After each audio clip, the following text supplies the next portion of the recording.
खलीफा के हम हैं खलीफा हमारा, वो दिल है हमारा आका हमारा, हमारा हमारा खलीफा हमारा, वो दिल है हमारा आका हमारा, वो दिल है हमारा आका हमारा. Assalamu alaikum and welcome back to This Week with Huzur. Last Sunday, Hadrat Khalifatul Masih, Ayyadullah Ta'ala bin Nasrihil Aziz, inaugurated the Bait-ur-Raheem mosque in Calife. We are honoured to present highlights of the inauguration and the keynote address of beloved Huzur, Ayyadullah Ta'ala bin Nasrihil Aziz. मसहूर कर दिया मुझे दीवाना कर दिया. Sunday, the 23rd of November 2025, marked another historic moment in the history of the Ahmadiyya Muslim Jama'at in the United Kingdom. Hazrat Khalifatul Masih V, Ayyadullah Ta'ala bin Nasrihil Aziz, inaugurated the Bait-ur-Raheem mosque in Cardiff in Wales, and the first Ahmadiyya Muslim mosque to be built in the UK since 2023. Hazrat Khalifatul Masih V, Ayyadullah Ta'ala bin Nasrihil Aziz, departed Islamabad on Saturday for the two-day visit to Wales. After arriving at the mosque, Hazrat Amir al-Mu'mineen unveiled the plaque and led the attendees in silent prayer. On the mosque grounds, Hazrat Amir al-Mu'mineen also planted a tree. Hazrat Amir al-Mu'mineen then proceeded to the prayer hall where he led members of the Jama'at in prayers.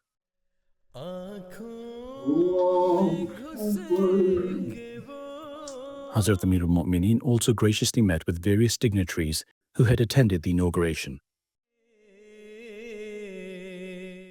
Hazrat Amir al-Mu'mineen then took photos with Welsh members of the Ahmadiyya Muslim community.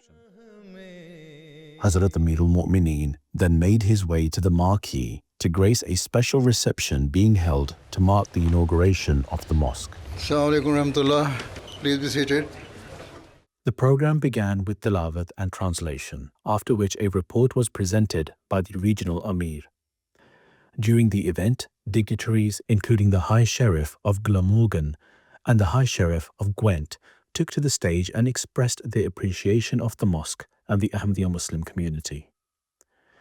Member of the Welsh Senate, the Welsh Parliament, Jane Elizabeth Hutt, Cabinet Secretary for Social Justice and representative of the First Minister of Wales, also spoke at the event. The opening of this mosque here, the Bait-ur-Raheem mosque here in Cardiff, is a proud and historic moment, not only for your community, but for everyone in Wales who shares your commitment to diversity, inclusion, and community cohesion.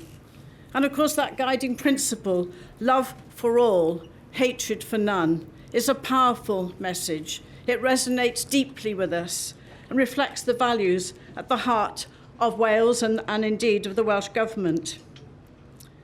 The Ahmadiyya Muslim community's tireless work to promote peace, harmony and justice through interfaith dialogue, charitable initiatives and outreach strengthens our society, from fundraising for local charities and supporting humanitarian relief to hosting peace symposiums, youth engagement programs. You show how faith can truly be a force for good. During the keynote address, Hazrat Amir al-Mu'mineen spoke about the role of the mosque in creating peace in society. First of all, I would like to sincerely thank all of our respected guests for graciously accepting our invitation and joining us for the inauguration of this mosque. Your attendance at this purely religious and spiritual event demonstrates your open hearts and generosity of spirit. The purpose of this mosque like all true mosques, is to serve as a sacred place where people gather to worship Allah. Moreover, wherever we build a mosque, it also stands as a testament to our commitment to our neighbors and the local community. Indeed, the abiding message that echoes aloud from all our mosques is that where they serve as a place to worship Allah, they also serve to foster peace, compassion, and harmony throughout the world. Thus, today, with the firm intention of fulfilling these noble objectives, the Ahmadiyya Muslim community is overjoyed at being able to inaugurate our first purpose-built mosque in Wales. According to Islam's teachings, when Ahmadi Muslims gather here to pray for themselves, they shall also pray for the peace, well-being, and security of all people. Given the misconception surrounding Islam, I understand that some people in the community may harbor reservation or have questions about the fact that a Muslim community has built a mosque here. Thus, at the outset, let me reassure you, our mosques are not built to sow discord, disorder, or to incite division.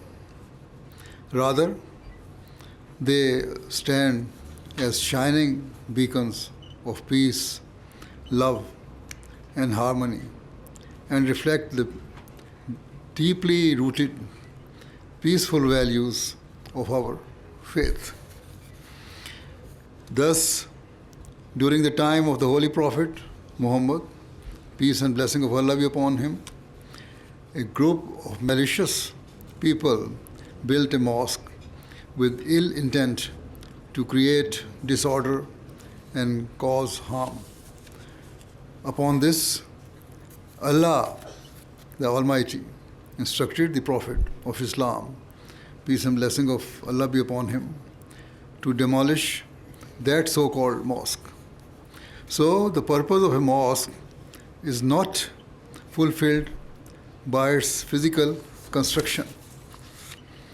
Rather, a mosque only serves its purpose when it is used for both the worship of God and also to manifest Islam's true teachings of kindness, love, and compassion. The Quran has clearly laid out what is right and wrong. For example, in chapter 90, verse 14, Allah states that freeing an enslaved person is amongst the very highest forms of virtue. Whilst before Islam, slavery was a widespread custom amongst Arabs. The Holy Prophet Muhammad, peace and blessing of Allah be upon him, issued an explicit and revolutionary instruction that slaves ought to be freed. He personally led from the front by liberating all slaves who had come into his possession. Thus, Islam came to end all forms of slavery in the world. You might wonder if the example of slavery is still relevant today. Regrettably, it is. While physical slavery has ended, another form of slavery, economic servitude, continues to oppress people in many parts of the world. Less developed nations are trapped by crippling debt, leaving them powerless to prevent the plundering and exploitation of their natural resources by rich and powerful countries.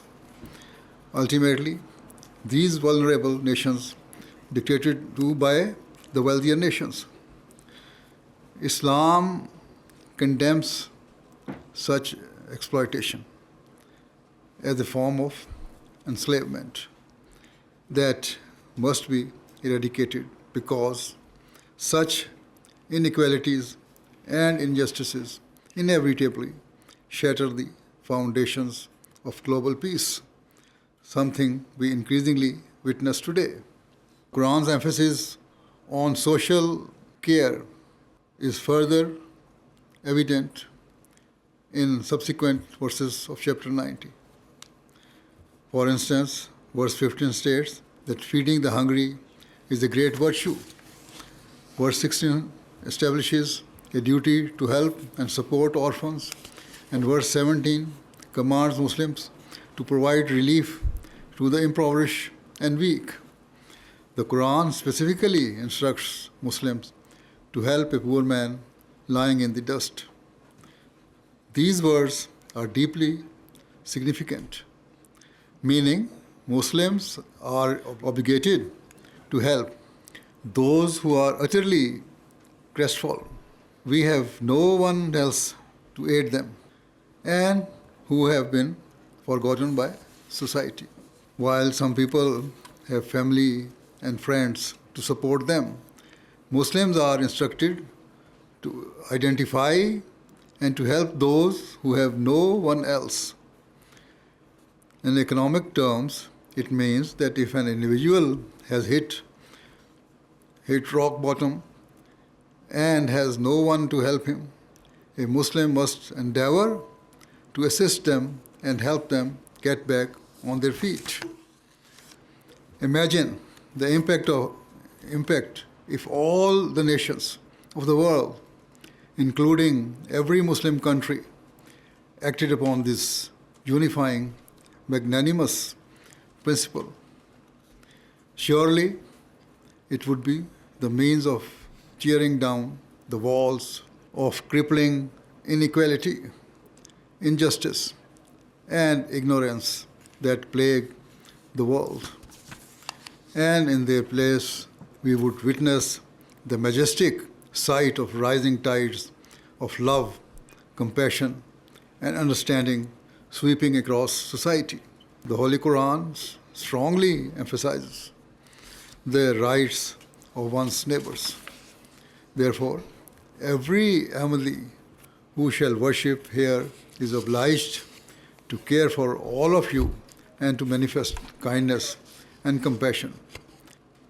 Similarly, they must show sympathy and extend support to all those who have struggles, including orphans, the hungry, or the infirm. Moreover, all those who enter this mosque must be peaceful, law-abiding, and obedient to the authorities. I am sure you will agree that there is nothing to fear from people who uphold such values. Let me also clarify that the Ahmadiyya Muslim community does not just make claims or speak in a way designed to impress others. Rather, we are determined to act on our teachings and to fulfill the demands of our faith. In short, we practice what we preach. For example, we have established hospitals and medical camps for the treatment of the poor and vulnerable in the developing world that serve people without distinction of religion or belief. Those who do not believe in God or reject our values or beliefs are treated with the same care, love, and sympathy as our own people. Similarly, we provide access to clean drinking water in remote parts of the world through the installation of water pumps and wells.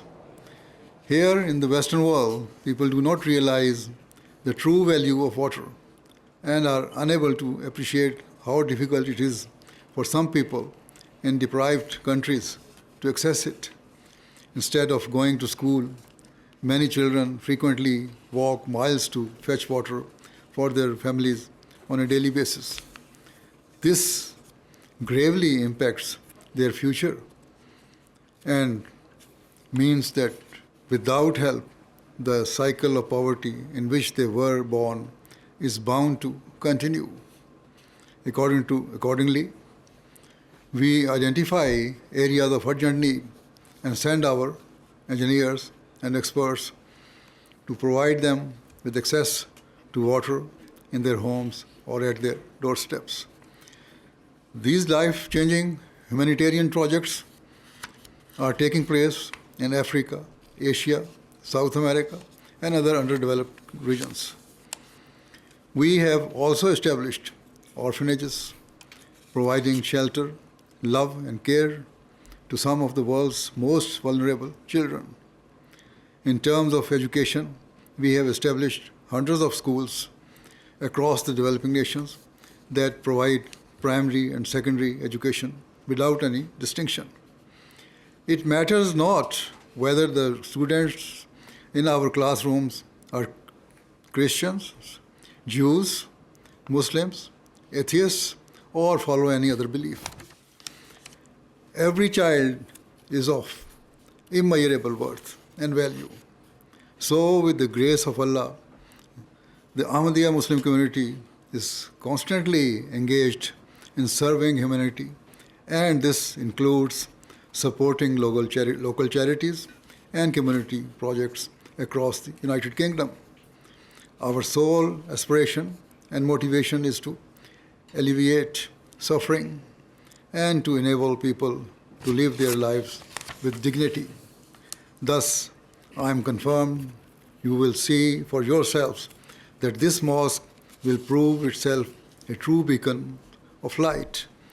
It shall shine forth not just for those who worship here, but it will project a message of peace and security for all people, irrespective of their faith or beliefs. Above all, it shall symbolize that serving Allah and serving humanity go hand in hand. As the event concluded, Hazrat Amirul Mu'mineen led the attendees in dua.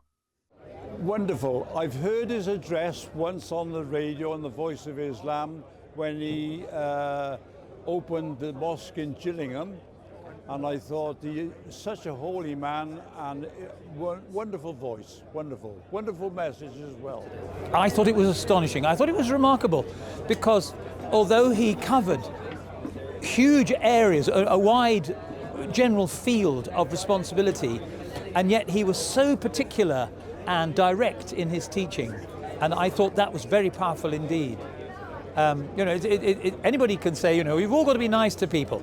But when you say, when you sit down to somebody next to them in a train, that's when you've got to be particularly considerate. And when you're standing in a bus stop or something like that, he managed to take general principles and narrow them down to very particular things which people could go away with. The message of the Calife is fantastic from a policing side and from a community side. Who can argue with what he said tonight? Really embracing, really welcoming, so supportive, and it's a mature approach to the way we want to live our lives in society. So really thrilled what he said tonight as well. I thought it was just admirable and had all the. I just think that you as a community, you're. I'm full of admiration, and I think you can teach the rest of us a good lesson. And your motto of love for all and hatred for none is an example to us all, and I think that came across in this speech.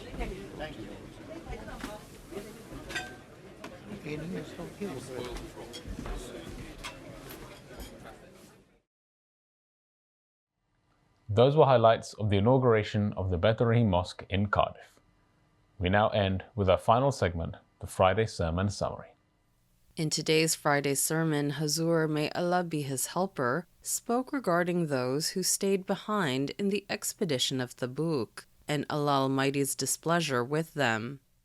Hazrat कहते थे, آخر میں مسجد میں پہنچا. کیا دیکھتا ہوں کہ رسول اللہ صلی اللہ علیہ وسلم بیٹھے ہیں, آپ کے ارد گرد لوگ ہیں. حضرت طلحہ بن عبید اللہ مجھے دیکھ کر میرے پاس دوڑے آئے اور مجھ سے مصافحہ کیا اور مبارک دی. مہاجرین میں سے اس کے سوا بخدا کوئی شخص بھی میرے پاس اٹھ کر نہیں آیا, اور طلحہ کی یہ بات میں کبھی بھی نہیں بھولوں گا. اور حضرت کعب کہتے تھے کہ جب میں نے رسول اللہ صلی اللہ علیہ وسلم کو السلام علیکم کہا تو رسول اللہ صلی اللہ علیہ وسلم نے فرمایا, اور آپ کا چہرہ خوشی سے چمک رہا تھا, کہ تمہیں بشارت ہو نہایت ہی خوش اچھے دن کی, ان دنوں میں سے جب سے تمہاری ماں نے تمہیں جنا تم پر گزرے ہیں. کہتے تھے میں نے پوچھا یا رسول اللہ صلی اللہ علیہ وسلم, کیا یہ بشارت آپ کی طرف سے ہے یا اللہ کی طرف سے؟ آپ نے فرمایا نہیں, بلکہ اللہ کی طرف سے. رسول اللہ صلی اللہ علیہ وسلم جب خوش ہوتے تو آپ کا چہرہ ایسا روشن ہو جاتا کہ گویا وہ چاند کا ٹکڑا ہے, اور ہم اس سے آپ کی خوشی پہچان لیا کرتے تھے. جب میں آپ کے سامنے بیٹھ گیا میں نے کہا یا رسول اللہ صلی اللہ علیہ وسلم, میں اس توبہ کے قبول ہونے کے عوض اپنی جائیداد سے دستبردار ہوتا ہوں جو اللہ اور اس کے رسول کی خاطر صدقہ ہوگی. رسول اللہ صلی اللہ علیہ وسلم نے فرمایا اپنی جائیداد میں سے کچھ اپنے لیے بھی رکھو کیونکہ یہ تمہارے لیے بہتر ہے. میں نے کہا اپنا وہ حصہ رکھ لیتا ہوں جو خیبر میں ہے. میں نے کہا یا رسول اللہ, اللہ نے مجھے صدق کی وجہ سے نجات دی, اور میری توبہ میں سے یہ بھی ہے کہ میں ہمیشہ سچ ہی بولا کروں گا جب تک کہ میں زندہ رہوں گا, کیونکہ اللہ کی قسم میں مسلمانوں میں سے کسی کو نہیں جانتا کہ اللہ نے اس کو سچی بات کہنے کی وجہ سے اس خوبی کے ساتھ آزمایا ہو جس خوبی سے میری آزمائش کی ہے.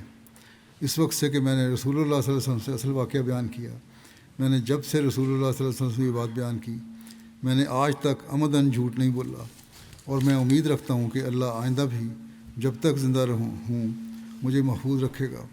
اور اللہ نے اپنے رسول صلی اللہ علیہ وسلم پر یہ وحی نازل کی, اور اللہ نبی پر اور مہاجرین اور انصار پر توبہ قبول کرتے ہوئے جھکا جنہوں نے تنگی کے وقت اس کی پیروی کی تھی. بعد اس کے کہ قریب تھا کہ ان میں سے ہر ایک فریق کے دل ٹیڑھے ہو جاتے, پھر بھی اس نے ان کی توبہ قبول کی. یقیناً وہ ان کے لیے بہت مہربان اور بار بار رحم کرنے والا ہے.